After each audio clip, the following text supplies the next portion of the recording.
Alira ndekuti takaitonga muno ikamirira judgment nhasi takatimisira kuti tikombere nerinyaya yekuti takatikumirira ruling inobva kukoti yamhangarwa yari kuno achimangarira ari uko kuti ndida zvinhu zvangu kuzorezinesinatsanamira yakaitwa mudare kuita muiziya saka yasvika ipo paya tichimirira judgment ndisingazive kuti pamwe ari uko uyo tingati pamwe mweya wake pamwe chiche bvazoti ndida kuimhangara futi ndichimhangarira uyu saka panapa pane dzinotori makesi maviri yokuti uyu akabuda saplaintiff achapinda ipapa sadefendant iri same case. Saka yanhasi uno yatiri kutanga ndeyekuti mudare medu uyo akamhangarira uyu achiti akatora mudzimai wangu ndobva tazomubvunza pape mudare ari kunokupa ndopane nyaya iyi yakabuda pasocial media ichinzi swap and talk uyu ari kunoko akaibvuma achiti ichokwadi ndakazotorawo mukadzi weuyo nemhaka yokuti uyo anga atora mukadzi wangu ndonyaya zvaii. Saka yadaro changamire vakazoti hatigone kuikombera nemhaka yokuti nyaya iyi uyo ari uko akazoti hatigone kuya ikoko kunomira mudare sezvo vekoti vakati takatakupai ruling takupai ruling ndotozoita muenderere mberi nokuti nyaya yenyu iri kunoku zvakare. Saka hatakuzopa takamisa nyaya kuti ipere pane uyu tichimirira ruling yekukoti uyo ndobva auya wachiti wakatora mudzimai wangu wakabvuma uye kuna changamire ndotiti kuti wakatora mukadzi wangu uchiti ndakatatora wako zvini wako handina kutora. Saka taane imwe kuti ikapera yeuyu iwewe. Saka yeruling iye makungota muendera mberi mukavatoresa mukatotanga pa ruling ndiyani yakabata yauya ruling manje ndiyatachira kutanga tanga tinogona kutaura nyaya yakatopedzwa ruling ani. Saka ruling zvayaita kunyange zvazvo zvakanyorwa muchirungu chamanikidzira nesaizi yangu yechirungu kuzoisa muchishona kuitira hama dzedu dzecha kuchinzwa ari kunoku ndiyauya neruling. Chazvaita ndechekuti ruling haina kuzowaniwa neari uko angamhangarirwa akaenda musotina akadawira ruling ndobvanzi no ruling ichabuda unozouya manje uro chipiri ndobva ari kuno kaenda musi wefriday ndobva apuwa ruling ndokuti ndifonera ruling yauya shamwari nyaya iyi akakombera ndobva ndabvunza pafonya kuona kwangu uri kurerekera kunani zvanzi kuona kwangu ndatsikwa hama saka regai tichiverenga ruling yacho kusvika kwayakaperera tozoti changamire weikombera tozwa tichakomberwa kuzidii tenda paruling. Case number 349 of 2024 Mount Darian in the Magistrates Court for the province of Mashonaland Central held at Mount Darian in the matter between David Tsumba Mpapa versus Blessing Tongai Garwe. Muchishona zvinongotaura kuti Blessing Tongai Garwe ndiangari mumhangariri respondent, David Tsumba Mpapa ndiangari applicant kana kuti plaintiff kana kuti mumhangari. Saka ndozvatangoti munguvata kuitira pabietu ruling ndokuti mutongo kana kuti judgment yakapiwa nedare risiri rinoka takuta zvakaitika. Okay, applicants approached the court claiming $10,000 of defamation damages from defendant, stating that the defendant slept with his wife, and when the chief's court ordered that he pays his property was attacked. The applicant approached the court claiming $10,000 for defamation damages from defendant, stating that the defendant slept with his wife, and when the chief's court ordered that he pays his property was attacked. Okay, zviri kunzi mumhangari uyu akaenda kudare rekumajistrate achinoclaima kana kuti achinomhangara kuti ndiri kuda $10,000 dzinobviswa nemumhangariri uyo nemhaka yokundisvibisa. Adaro chakazoitika ndechekuti pazonzi and when the chief's court ordered that he pays his property was attacked, pakazoti mambo vakazotaura kuti panofanira kubatwa zvinhu zveupi akugutsurira.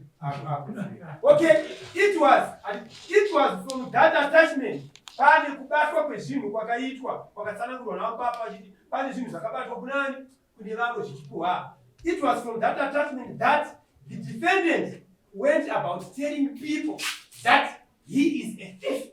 Mapona hanzi pakabatirwa uyo Garwe zvinhu zvake ndopa akazenge akufamba achitaura kuti inini ndiri mbavha. Ndozvaitaura vamupapa vachiudhadare kwamajistrate. Ndobva zvanzi, which has tarnished his name and people no longer want to work with him. Hanzi ndizvo zvakazosvibisa zita rangu, zvobva zvapa kuti vanhu vasabvume kushanda neni. Ndavamupapa vaitaurira dara kwamajistrate. He stated that he was even tried in a criminal court and was acquitted after spending time in prison. Akabva neniwo ndakazotenge ndatomhangariwa kumapurisa chaikoko kumatare ekucriminal. Ndikazenge ndatombobatiwa ndikazobvisiwa zvangu, asi ndatomboita chinguva ndiriko. Anotsanangurira kwamajistrate. He stated, ndobva atsanangura zvakare achiti kwamajistrate ikoko, defendant knew that all this was a lie, but continued. Hanzi uyo Garo aiziva zvese zvaiitika zvichaya manyepo, but aingoenda chete aripikerere nenyaya ipi iyoyi. He stated even after his acquittal, and he stated even after his acquittal, defendant continued to tell people that he was a thief. And kunyange zvazvo ndatongoendeswa kumapurisa ndichipika ndichishungurudzwa izvo zvakaitika ndizoregedzo. Uyo Garo akaenderera mberi achingoti kuti ndiri mbavha. Arikudzadari. Taenda mberi. He called 2 witnesses to testify on his behalf.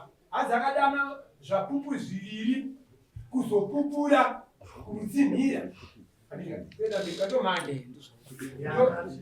Okay, rega ndichienda. Okay, ndaenda pese chokwadi zvataura magore. Mese matsanangurwa mese mataura zvakataura avo ndobva vazotaura zvakataura uyo. Takuenda paruling yecourt kuti yati kudii. Noti ruling yakuti the law on defamation in Zimbabwe is clear. To succeed in a defamation claim, a plaintiff must prove that a false statement was published to a third party about the plaintiff and that the statement is defamatory. Hanzi munyika yedu yeZimbabwe muno zviri pamutemo kuti munhu akanzi wasvibisa munhu ichokwadi mhosva. Asi yanya kusvibiswa panofanira kuva pane umbowo huzere hunobatika hunoratidza kuti mashoko yakazobva kwauriyo yachienda kunosvibisa mumwe munhu. Kwete kundodasvibisiwa pasina zvinobatika. Idare ndakupindura mupapa. The statement must be false and cause, and it should also state that the statement must be false and cause harm to the plaintiff's reputation. In case it is not clear as to whom exactly the defendant say plaintiff's thief. It is not clear to whom the defendant said the plaintiff is what? Is a thief. Muhurukuro iyo yakaitwa namupapa yakabuda pachena kuti hapana panga pakajeka kuti vagarwe vakataura kuti pamupapa imbavha uye kuti vakaudzani.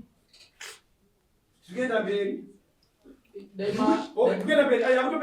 And it is not clear when and to whom exactly did the defendant say words. It is not clear when and to whom exactly the defendant say words that are defamatory to the plaintiff. There is no need to go to other requirements when the first one has not been proved. Therefore, plaintiff has failed to prove his case on a balance of probability. This claim is dismissed. Zvanzi zvakabuda pachena kuti paka pasina umbowo uzere unoratidza kuti vagarwe avo vakataura kuti ava yaiva mbavha. Nokuda kwaizvozvo dare redu ramajistrate rarasa mhosva yavagarwe kutaura kuti uyu haana chaanofanira kutaura 10,000 kuti apuhwe nevamwe nemhaka yekuti paumbowo hwakapiwa ipapo hapana chakabata chinotaura kuti uyu akazvitaura. Yava muri makurukota.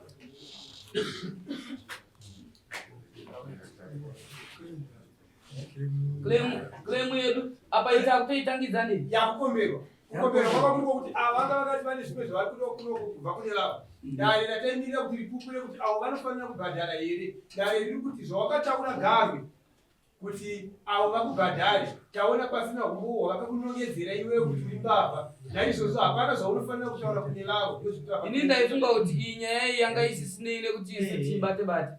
Nokuti takaibata tinenge takutonga nyaya yapera mberi. Saka chatata takamirira negirigini ruling yaitotibatsira nokuti isu hatigone kuchinja nyaya yaiswa nekukoti. Ndaifunga kuti maingo iturika kuna changamire yakadaro yobva yapendezwa. Ayo, kana une chekutaura andifuna kutaura hapa. Pane imwe kairi. Atina kuvharisa. Ndakuvharisa. Isu tikuti mupe ataure pane iyoyi. Pane zvakakutaura. Pamusoro imamo. Nyaya yandakaisa claim paiyo yaraswa kwamajistrate haisiri iyo nyaya yandakakwirira kuno kudai. Judgment dzacho dzakasiyana. Ndine 4 majudgments andiri kupomerwa nemurume uyu ndichisungiswa andiri kuwanikwa kumajistrate ndakachena. Ndo chikumbiro chandinacho. Ora ichimbotiverengerai claim yemurume. Application yeiyo nditonaro application yacho irimu. Hainei yekunoku yacho claim yekunoku imbotiverengerai chizvo kuti hainei chekuita nenyaya yaverenga.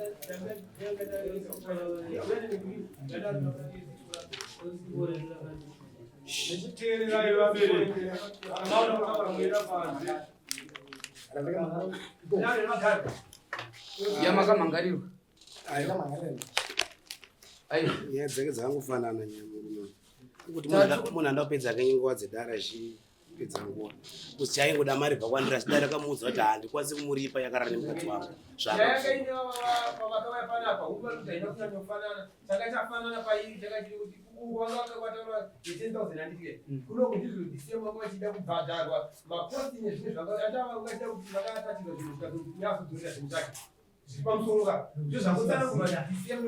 Ayo chimirai makadaro imboti nokuti mapepa apo zvinotora nguva kuti titsvagire mapepa tijekeserei kuti musoro wenhau yenyu muno mudare yaiti kudii munomuteti nenyaya dzakawanda. Musoro wenhau mudare muno ndeyekuti uyu akatenga kuita application yekuti nini ndakamutukana contempt of court ndobva yaenda ndobva yadismisswa ruling naye pano ndobva hanzi enda kucriminal ndobva aenda kucriminal ndobva ndaoneka ndisina mhosva kandi kuti nini ungoramba uchingondiclaimira makosti chindipo makosti andoramba ndichishandisa iye zvino ndakanga ndapiwa bombi nachief ukanditorera nechisimba ukatondimhangarira kuti ini ndakabva ndoyanga iri kutaurwa yanga iri nyaya yekombi asi iri panapa yaimwe isisiri yekombi yayecontempt of court ndonyaya ndinayo yekuti muri kuda makosti. Makosti yamukutaura mbapa ndo makosti yazvitaura zvakare kwamijisiti kuti imimi makamboenda kuti avo vakamboenda vachimhagarire mamwe matatu vachidawo makosti zvazvisvika pakupuwa zvimwe zvikatorwa zvikazongoenda vakatika dare ndiparara kuchiti avo vati makosti imi mazoenda kuti mukati makosti zvikanzi no taona kuti atika semazivira taita imimi hamuna nidzi yekuti mupuwe makosti neupi neuyo nhasi unowo futi uyo akati makosti mukuziva kuti chii chataura saka makosti amuri kutaura nini nhasi unokaneda rimwe kati maakupuwa makosti ndipazotaura navo kuti takutoita kuti taenda pamusoro peiri noti iri kurambidza kuti hamuna makosti amunopuwa Saka inyaya munhu wamaimangarira 1 kuti akamusvibisa hapana umbo 2 pakuti akachimbabva tichichizvezvi zvikunzi hapana saka hapana makosti amunofanira kupuwana nhasi unotikati isisi mukupuwa makosti takunzi isisi taoverraita nezvikiri ruling yekoti Disemo nhasi unonepana padare rinorakupe regorozokutaura futi disemo kuti apa makamhangara zvenyu zvaro hana makosti ari kupa uye mimi makataura kuti swamwe top ani mamata ndakamutorera mukadzi wake muchibvuma munge kuti zvichokwadi ndakamutorera mukadzi wake nemhaka kuti iye akatora wangu saka mopuwa makosti ere muchibvuma ndakatombomutorera mukadzi wake iko kutora mukadzi wake kwachokungamene kwaisimoza mambo wangu ini tichida kutaura nyaya ndakutangira muna wano mwani sorry makurukoti mambo wangu ini tichida kutaura nyaya matangiro yakaita murume ushu akatora mukadzi wangu inini nikambata kuita sei kutora mukadzi wangu mukoma wangu abve mubaba ndiye ukamutongawo kuri unotora mukadzi womudikisei iwewe 2020 ndabva kudomboshanda ndapedza chikoro ndaroorana nemukadzi wangu wandakabva naye kudomboshanda aiwa ndoda kutsanangura maitira zvakaizvadaro uyu ndobva azobva ndambata futi mameseji ndopa akandipa $300 chacho kumhungu andipa chokumhomwe inini ndiri kuona nyaya yeruramba ichinetsa ini ndopa ndakazoenda kune mukadzi wake vandadzorerawo ndadzorera inini haana kutoita zvekundibata ini ndindakatoita kuti azvizive kuti ndava kumarikanyaya yadaro yakabva yaenda kwachief chiweshi yaenda kwachief chiweshi ndomunga chief chiweshi vaitanga vakati handisati ndambosangana nenyaya yevanhu vakadaro ndichazonobvunzawo vamwe vanotongawo nyaya idzi inini bva vanditi iwe taona kuti mbaba chimhangaro yako yekuti wakatorwa nauyu nagaro chisiya yako iwewe ndobva vanditonga ndinobva ndindofanira kubhadhara uzvi 1.5 ndobva vasimuka ini yangu pepo yanga yakwa nembiri kwachief nembiri ndobva ndasimuka ini taenda kwachief nembiri naiwo chief secretary wa chief chiweshe ndokuya kwachief nembiri achida kunonzwisisa nyaya yacho ndobva ndavasvika vakatobvunzwa nzou nyaya maitonga sei yekuti ava vakomana ava vakachinja vakadzi zvikanzi na chief chiweshe ini ndandati ava uyu mupapa ndiye anobhadhara zvikanzi aiwa imi zvatakira mupapa anga iwangu wakapo vakadzi vedu vese vakatorwa wakapo tese tiripo mukadzi wangu akataura zvakataura uye akataura zvakataura uye akataura zvakataura zvikanzi ndaona kuti kana zvakadaro imi iwe mupapa ndichifi nembiri apo iwe mupapa dzorera $300 yawakapiwa neuyo chokumwe chiye nekuti nyaya maita yakafanana nyaya nyibve yapera hakuna achari pamumwe ndo judgment yacho iripo apo ndobva ndatora $300 ndobva ndadzorera hosho chakazondishamisa inini ndechekuti ndagara ndikuti zvapere uye akazouya nerori vanhu kwachief chiweshe ndokuya ndokuluta zvinhu mushopu mangini vakatora grosari rese ishopu ndokusara yakachena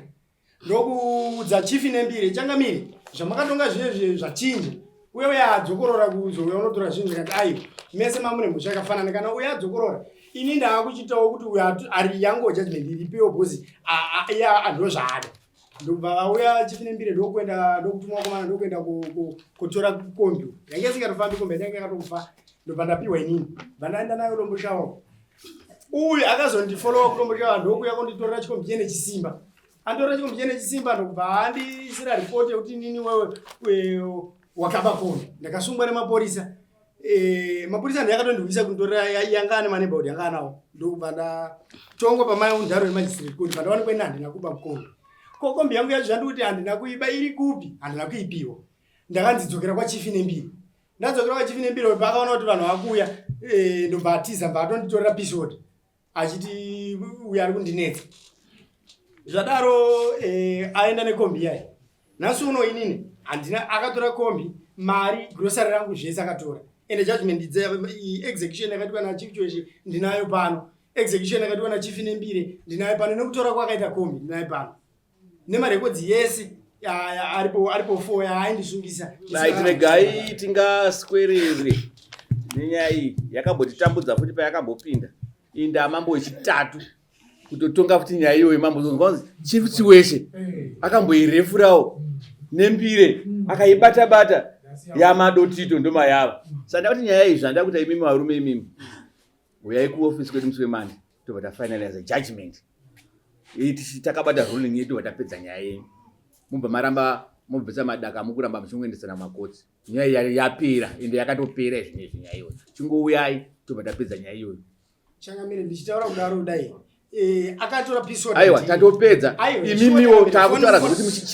chiregedzai kuramba muchingoenderana mumatare zvamuri kuita izvi ndozviri kuramba zvizoita kuti iwe vagaru ani munzwa zvokutaura kuti murume uyu ndikuti nyaya iyi yapera patakuramba chitipusha kumatare saka tikuti nyaya iyi mukadzi wangu akabvuma kuti onyeba pamberi pechaunga pasocial media chinisvibisa handiti foni ine kuhura kwadi pachena kuti ati ruling iri in favor of imimi saka kuti nyaya iyi yakapera samanzi vazataurwa nasecretary kuti handigoni kuoverrida but kuti isusu chiuya chikopedza nhau yedu tiri tega isarambe isizongomuka nyaya iyoyo handiti uya tichipedza mouya kuseni na10 mande uya na10 tobva tapedza handiti topedza nyaya yedu tatega yedu tatega tobva taipedza usarambe zvingonyuka zvazviri kuita izvo handiti eri vagaru vamupapa uyai mande na10 tobva tapedza nyaya yedu ane mameseji ari kusenderekuti harimo aiwa izvo zvataakuchipedza tatega tega handiti eri vagaru chibvisai magaraji ziwa apere iwani